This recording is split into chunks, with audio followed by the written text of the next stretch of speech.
Hello friends, welcome back to our channel. இந்த video பார்த்துட்டு இருக்க எல்லாருக்கும் பெரிய வணக்கம். இந்த வீடியோவில் நம்ம என்ன பார்க்க போகிறோம் அப்படின்னா, நீங்கள் தம்ப்நெயிலே பார்த்துருப்பீங்க. ஓவலேஷனுக்கு அப்புறமா நிறைய டவுட்ஸ் நிறைய பேருக்கு வரும். இந்த வீடியோவில் ரீசெண்டாக பார்த்தீங்கன்னா இந்த 3 கமெண்ட் 2-3 பேர் கேட்டிருந்தாங்க. அவங்களுக்காக தான் இந்த வீடியோ நம்ம பார்க்க போகிறோம். நம்பர் 1 டவுட் என்ன அப்படின்னு பார்த்தீங்கன்னா, ஓவலேஷனுக்கு அப்புறமா 3 hours ட்ராவல் பண்ணலாமான்னு ஒரு சிஸ்டர் வந்து கேட்டிருந்தாங்க. அந்த மாதிரி ட்ராவல் பண்ணலாமா, லாங் ட்ராவல் பண்ணலாமான்றதை பார்க்க போகிறோம். நம்பர் 2 என்ன வந்து, நான் வந்து ஆஃபீஸில் வந்து என்னோடய ஆஃபீஸ் வந்து ஃபஸ்ட் ஃப்ளோர் இருக்குது. நான் டெய்லி வந்து அந்த ஸ்டெப்ஸ் வந்து நான் ஏறுவேன், பைக்லையும் கொஞ்சம் தூரம் போவேன். இந்த மாதிரி ஸ்டெப்ஸ் ஏறலாமா அப்படின்னு கேட்டிருந்தாங்க. நம்பர் 3 வந்து, நான் ஆஃப்டர் ஓவலேஷன் வந்து தலைக்கு குளிக்கலாமா, குறிப்பாக ஆயில் பாத் எடுக்கலாமா அப்படின்ற மாதிரி கேட்டிருந்தாங்க. இது 3 பற்றி தான் இன்றைக்கி. ஸோ நம்பர் 1 வந்து ட்ராவல் பண்ணலாமா அப்படின்னு கேட்டிங்கன்னா, ட்ராவல் பண்ணுறதுனால பீரியட்ஸ் ஆகிடும் அப்படின்றது கிடையாது. ஸோ வந்து ப்ரெக்னென்சிக்கு ட்ரை பண்ணும்போது நீங்கள் ட்ராவல்லாம் பண்ணிக்கலாம். ஆனால் ஆஃப்டர் ஓவலேஷன் லாங் ட்ராவலை வந்து நீங்கள் எவ்வளோக்கு எவ்வளோ முடியுமோ அவ்வளோக்கு அவ்வளோ நீங்கள் வந்து அவாய்ட் பண்ணிக்கணும்.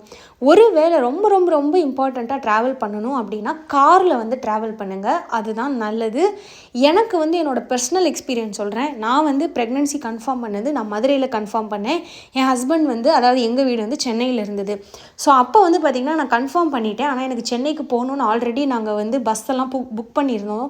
அப்போ வந்து அந்த டாக்டர்கிட்ட வந்து நான் கேட்டேன், நான் வந்து இந்த மாதிரி பஸ் புக் பண்ணியிருக்கேன், நான் சென்னைக்கு போகலாமான்னு கேட்டதுக்கு அவங்க வந்து இல்லை 3 மாதத்துக்கு வந்து வெயிட்டு தூக்கக்கூடாது, ட்ராவல் பண்ணக்கூடாது, அதுக்கு மேலே உனக்கு போகிறதுனா நீ போய்க்கோ, அது வந்து ஓன் ரிஸ்கில் வந்து நீ போய்க்கோ அப்படின்னு டாக்டர் சொன்னாங்க. அவங்க இப்படி ஒன்று சொன்னதுக்கப்புறம் நம்ம எப்படி போகிறதுன்னு சொல்லிட்டு நான் புக் பண்ணியிருந்ததை கேன்சல் பண்ணிவிட்டு 3 மாதம் முடிஞ்சதுக்கப்புறம் தான் நான் ட்ராவல் பண்ணேன். எதுக்காக சொல்கிறேன்னா, எனக்கு டாக்டர் நேராகவே இதை சொல்லியிருந்தாங்க. சிலருக்கு வந்து டாக்டர் வந்து ஒன்றும் பரவாயில்லன்ற மாதிரி சொல்லலாம். பட் என்னோட எக்ஸ்பீரியன்ஸில் ஆஃப்டர் ஓவலேஷன் ஆல்ரெடி ரொம்ப சீரியஸாக பேபிக்கு ட்ரை பண்ணியிருக்கீங்க அப்படின்னா, ஆஃப்டர் ஓவலேஷன் இல்லை நாள் தள்ளி போகும்போதெல்லாம் ட்ராவல் அவாய்ட் பண்ணுறது நல்லது. ஏர்லி ப்ரெக்னென்சி மாதிரி தான் ஆஃப்டர் ஓவலேஷனுமே கரு தங்கியிருக்கு அப்படின்னா நீங்கள் அப்போ இருந்தே நீங்கள் ப்ரெக்னென்ட் ஆன கணக்கு தான். ஸோ ப்ரெக்னென்சி பாசிட்டிவ் ஆகுதோ இல்லையோ, ஒன்ஸ் வந்து உங்களுக்கு பேபி ஃபார்ம் ஆயிடுச்சுனாலே ஏர்லி ப்ரெக்னென்சியில் என்னெல்லாம் ஃபாலோ பண்ணுவாங்களோ அது எல்லாமே ஆஃப்டர் ஓவலேஷனும் ஃபாலோ பண்ணுறது நல்லது. அதுக்காக ஒரு முக்கியமான விஷயம்னா, நம்ம எப்படி ட்ராவல் பண்ணாமல் இருக்க முடியும்? ஸோ முடிஞ்ச அளவு காரில் போங்க. இந்த ஸ்லீப்பர் பஸ் இல்லை ரொம்ப தூரம் ஆட்டோவில் போகிறது, பைக்கில் போகிறது, இதெல்லாம் அவாய்ட் பண்ணிக்கோங்க. ட்ரெயின் கூட சேஃப் தான். ஆனால் அந்த ட்ரெயின் ஸ்டேஷனுக்கு நம்ம போகிறது வர்றது வந்து நீங்கள் காரில் வந்து போய்க்கலாம். நம்பர் 2 வந்து, நான் சொன்ன மாதிரி ஃபஸ்ட்டு ஃப்ளோரில் ஆஃபீஸ் இருக்குது, ஏறி இறங்கலாமா அப்படின்னு ஒருத்தவங்க கேட்டிருந்தாங்க இல்லையா? அது வந்து ஸ்டெப்ஸில் ஏறுறதுனால எந்த பிரச்சனையும் கிடையாது. அதுவும் ஃபஸ்ட் ஃப்ளோருன்றதெல்லாம் ரொம்பவே நார்மலானது.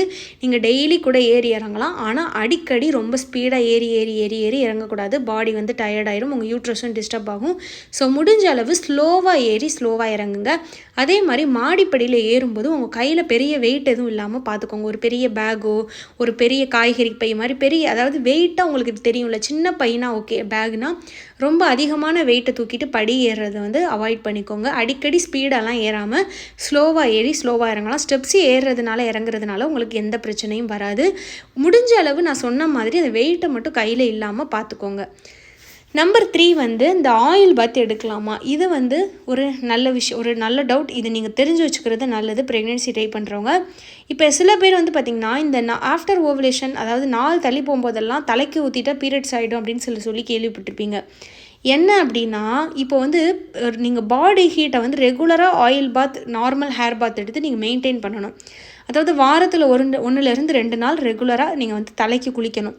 அந்த மாதிரி குளிச்சுட்டு நீங்கள் ஆஃப்டர் ஓவலேஷனும் நீங்கள் தலைக்கு குளிக்கிறீங்க, ஆயில் பாத் எடுக்கிறீங்கன்னா உங்களுக்கு எந்த பிரச்சனையும் வராது. இது வரைக்கும் நான் ஆயில் பாத் எடுத்ததே இல்லை. அதே மாதிரி நான் ரொம்ப நாளுக்கு அப்புறம் தலைக்கு ஊற்றுறேன் அப்படின்னு சொல்லிட்டு ஆஃப்டர் ஓவலேஷன் நீங்கள் தலைக்கு ஊற்றுனீங்கன்னா என்ன ஆகும்னா, உங்களுக்கு உஷ்ணம் வந்து பாடியில் வந்து அதிகமாகும், அதுக்கப்புறம் தான் கம்மியாகும். ஸோ அது என்ன ஆகும்னா, ஹீட்டு ரிலீஸ் ஆகும், பாடி வந்து சூடாகிடும். ஸோ நீங்கள் எப்பயுமே என்ன பண்ணுங்கள், ஆஃப்டர் அதாவது பிஃபோர் ஓவலேஷனுக்கு முன்னாடியுமே நீங்கள் ஆயில் பாத் எடுங்க. அப்போயுமே நீங்கள் பீரியட்ஸ் முடிஞ்சு ஓவலேஷனுக்கு பிஃபோர் எடுத்திங்கன்னா, நீங்கள் ஆஃப்டர் ஓவலேஷன் எடுக்கும்போது உங்களுக்கு பாடி வந்து அதுக்கு பழகிரும். நீங்கள் பிஃபோர் ஓவலேஷன்லாம் நான் எடுத்ததே இல்லை, பீரியட்ஸ்க்கு பிஃபோர் எடுக்கலை, எனக்கு ஓவலேஷன் முடிஞ்சிச்சு, நாள் தள்ளி போயிருக்கு, இப்போ நான் ஆயில் பாத் எடுக்கலாமான்னு கேட்டிங்கன்னா எடுக்கக்கூடாது. பாடி ஹீட்டை வந்து அது டக்குன்னு இன்க்ரீஸ் பண்ணிடும். ஏன்னா நீங்கள் புதுசாக எடுக்கும்போது உங்களுக்கு அது செட் ஆகாது.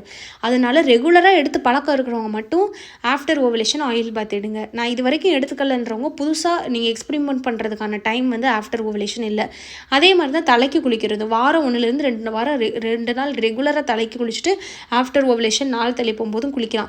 நீங்கள் 2-3 வாரம் தலைக்கே குளிக்கலை, நான் வந்து இப்போ நாள் தள்ளி போகும்போது தலைக்கு குளிக்கிறேன் அப்படின்னா வேணாம். அது பாடி ஹீட் இன்க்ரீஸ் பண்ணி பீரியட்ஸ் வர வைக்கிறதுக்கு வாய்ப்பு இருக்குது. ஸோ இந்த விஷயத்தை நல்லா புரிஞ்சுக்கோங்க. நான் சொன்னது புரியலைன்னா அகைன் இந்த பாட்டு மட்டும் நீங்கள் திரும்ப வந்து கேளுங்க. உங்களுக்கு வேறு ஏதாவது டவுட் இருக்குது ovulation related or pregnancy related, என்ன டவுட்னாலும் என்கிட்ட கமெண்ட்டில் கேளுங்க. எனக்கு தெரிஞ்சதை நான் உங்ககிட்ட சொல்கிறேன். என்னோட பேர் ஸ்ரீஜா.